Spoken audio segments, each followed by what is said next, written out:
In today's video, we're going to look at money mistakes to avoid in 2022, specifically 9 of them. Some of these are mistakes of not doing things that you should do, and some are things that you may be doing now that you need to stop. Let's start in order, and if one resonates with you, then do me a favor and hit the like button. We all know that there are things that we need to do with our finances that we don't. And the number one mistake is not budgeting. Not budgeting, or at the very least expense tracking, is a mistake to avoid. Because it's hard to make educated financial decisions if you don't know where your money's going. And if it's difficult for you, it's okay, because it's difficult for a lot of people. Here on the channel, I have a ton of videos about budgeting and how to make it easier. If you need some good resources, check the links in the description down below for my other videos. The number 2 mistake is not paying down debt. Debt is a real killjoy, which is why it's a mistake to avoid. But equally, not paying down debt intentionally is also a mistake. Put your all into it so you don't have to owe anyone anything anymore. It's a lot of any's. And what I mean by intentionally is instead of paying the minimum, get a second job if you have to and pay it off much quicker. The number 3 mistake is not purchasing chocolate milk. Amen to that. It may seem counterintuitive because we're trying to save money here, but I feel like this is self-explanatory because chocolate milk really is delicious. The number 4 mistake is not investing in tax-advantaged retirement accounts. I recommend waiting on this until you get all your consumer debt paid off, but don't make the mistake of not using tax-advantaged retirement accounts to prepare for your later years. Your latter years. Should it be later or latter? And by tax-advantaged, a couple examples are 401ks and IRAs.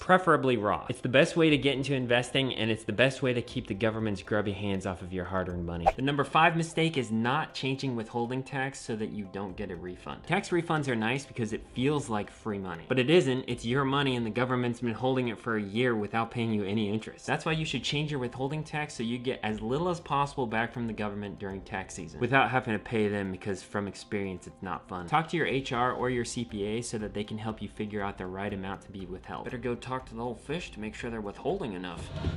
Now for the mistakes that you may be doing and you need to stop. But before we do that, if you're finding any value, do me a favor and hit the like button. It really helps me and my channel and also helps spread it to other people that might benefit. Thank you in advance. And thank you if you already hit it. The number 6 mistake is giving into lifestyle inflation. Lifestyle inflation will kill your financial momentum if you aren't ready for it. It's the natural response to getting a raise or increasing your income somehow. Don't drastically change your lifestyle just because you got a raise. If you want to check out the video I made about that, then check out the description down below. The number 7 mistake is making purchases based on points. Listen, with all the points you can earn from loyalty programs, credit cards, and even debit cards, you have to be especially careful not to spend money based on the points that you'll earn. If it's a necessary purchase, that's one thing, but all other spending can get out of control if you start making excuses based on the points that you'll earn from them. The number 8 mistake is taking out debt in order to increase your credit score.